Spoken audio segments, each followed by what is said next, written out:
नमस्कार बंधुरा cooking by Ankita चैनले सकलके Janai स्वागत।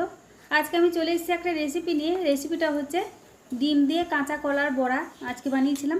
ताहले देरी ना करे आमी रेसिपिटा शुरू करब। तो प्रथमे आमी निये निয়েছি একটা কলা, একটা গাজর, একটা ডিম और একটা आलू। तो एगुलोके आमी धुए निয়েছি, धुए निয়ে आमी केटे नेब। आमी दो भाग करे निয়ে तारपरे देब कुकारे। কলাটা काटा হয়ে গেল, গাজরটাও দিয়ে দিলাম, এরপর আলুটাকেও কেটে দেব, ডিমটা দিয়ে দিলাম। এরপর আমি ঢাকনা লাগিয়ে দেবো, এগুলো গ্যাসে চাপিয়ে দেবো। গ্যাসে আমি 2 থেকে 3টে সিটি দিয়ে এটাকে নামিয়ে নেব।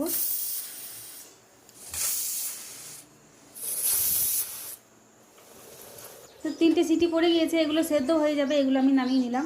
তো সিটিটা একটু ছাড়িয়ে নিয়ে তারপর আমি আলু, গাজর, ডিম, কলা এগুলোকে সব তুলে নেব। তো প্রতিদিন একই রকম রান্না খেতে ভালো লাগে না, তাই আমি প্রতিদিনই কিছু নতুন করার চেষ্টা করি। তাই আজকেও ভাবলাম নতুন কিছু করি, তাই আজকেও নতুন করে করার চেষ্টা করলাম। আর খেতেও খুব ভালো হয়েছিল, টেস্টি হয়েছিল রান্নাটা। তো আলুর ছালটাকে আমি ছাড়িয়ে নিলাম। তো আলুটা ছাড়ানো হয়ে গেল, এরপর পরপর সবজিগুলোকে আমি ছাড়িয়ে নেব। কলাটাও ছাড়িয়ে নিচ্ছি, এরপর আমি ডিমটাকেও ছাড়িয়ে নেব। তো সবগুলোই আমার ছাড়ানো হয়ে গেল। এরপর আমি গ্রেটার করে এগুলোকে ঘষে নেব একটু। তো এইগুলো আমি গ্রেটার করে ঘষে নিচ্ছি।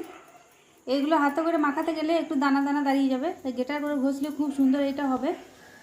এরপর আমি সবগুলোকে ঘষে নিলাম। ঘষে নেওয়ার পরে এগুলো এর সাথে আমি দিয়ে দিলাম মসুর ডাল বাটা 2 চামচ। এখানে আপনারা চাইলে বেসনও দিতে পারেন, আমি এখানে মসুর ডাল বাটা দিয়েছি। এরপর লবণ দিয়ে দিলাম 1 চামচ, লঙ্কার গুঁড়ো দিয়ে দিলাম 1 চামচ, আর হলুদের গুঁড়ো দিয়ে দিলাম 1 চামচ। আর এদিকে পেঁয়াজ কুচি আর লঙ্কা কুচি ছিল, এইগুলো দিয়ে সুন্দরভাবে এটাকে মাখিয়ে নেব। তো আবারও বলছি, এই রেসিপিটা খেতে দারুণ লাগে, আপনারা বাড়িতে বানিয়ে খেয়ে দেখতে পারেন, খুবই টেস্টি হয় খেতে রান্নাটা। এদিকে কড়াই চাপিয়ে দিলাম, তেলও দিয়ে দিলাম, কড়াইটা আমার গরম হয়ে গিয়েছে। এরপর আমি এগুলোকে একটু বড়ার মতো করে ভেজে নেবো। আপনারা চাইলে এগুলো গোল গোল করে ভেজে নিতে পারেন। তো এগুলো আমি একবারে ভাজবো না, অল্প অল্প করে এগুলোকে ভেজে তুলে নেবো। তো এক পিঠ ভাজা হয়ে গেলে তারপরে আমি আরেক পিঠ উল্টে দিচ্ছি। তো ওই পিঠটাও আমি সুন্দরভাবে ভেজে নেবো, 2 পিঠ উল্টো পাল্টা করে সুন্দরভাবে ভেজে নিতে হবে। তো এই বড়াগুলো আমার ভাজা হয়ে গেছে, এরপর আমি এগুলোকে তুলে নিচ্ছি। এরপর আপনার আরও কিছু আছে, সেইগুলোকে আমি বড়া ভেজে নেবো। তো এগুলো হয়ে গেছে, এগুলোকে আমি তুলে নিলাম। খুব সুন্দর ভাজা হয়েছে, দেখতেও খুব সুন্দর হয়েছে, আর খেতেও খুব সুন্দর হয়। তো এইগুলো আমার হয়ে গেল। এগুলো রান্না করার জন্য আমি কড়াই আবার তেল দিয়ে দিলাম। তেলে আমি দিয়ে দিলাম শুকনো লঙ্কা আর 5 ফোড়ন। এরপরে দিয়ে দিলাম পেঁয়াজের কুচি। সেই পেঁয়াজটা সুন্দরভাবে আমি ভেজে নেবো, লাল লাল করে ভেজে নেবো। তারপর আমি টমেটোগুলো দিলাম। এরপরে লবণ দিয়ে দিলাম, হলুদ দিয়ে দিলাম 1 চামচ, লঙ্কার গুঁড়ো দিয়ে দিলাম 1 চামচ। এরপর আমি দিয়ে দেবো আদা রসুন বাটা 1 চামচ দিয়ে দিলাম, আর জিরে আর শুকনো লঙ্কা বাটা। এগুলো দিয়ে আমি সুন্দরভাবে মশলাটাকে কষিয়ে নেবো। টমেটোটা যখন নরম হয়ে আসবে আর মশলার গা থেকে যখন তেলটা ছেড়ে দেবে, তখনই আমি জল দিয়ে দেবো। তো মশলাটা আমার কষানো হয়ে গিয়েছে, এরপর আমি জল দিয়ে দিলাম। খুব বেশি জল আমি দেবো না, অল্প সামান্য পরিমাণ জল দেবো। এরপর আমি ঝোলটা যখন ফুটে আসবে তখন আমি বড়াগুলোকে ঝোলের মধ্যে দিয়ে দেবো।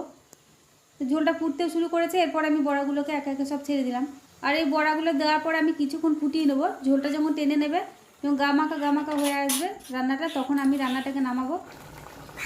খুব সুন্দর একটা কালার এসেছে, খুব সুন্দর একটা সেন্টও বেরিয়েছে। তো ঝোলটা আমার টেনেও নিয়েছে, এবার আমি রান্নাটাকে নামিয়ে নেব। আমার এই রান্নাটা আপনাদের কেমন লাগলো অবশ্যই জানাবেন। আর আপনারা সকলেই ভালো থাকবেন, সুস্থ থাকবেন। আগামী দিন আবার আসবো অন্য কোনো রান্না নিয়ে। আজ এখনই শেষ করলাম, ধন্যবাদ।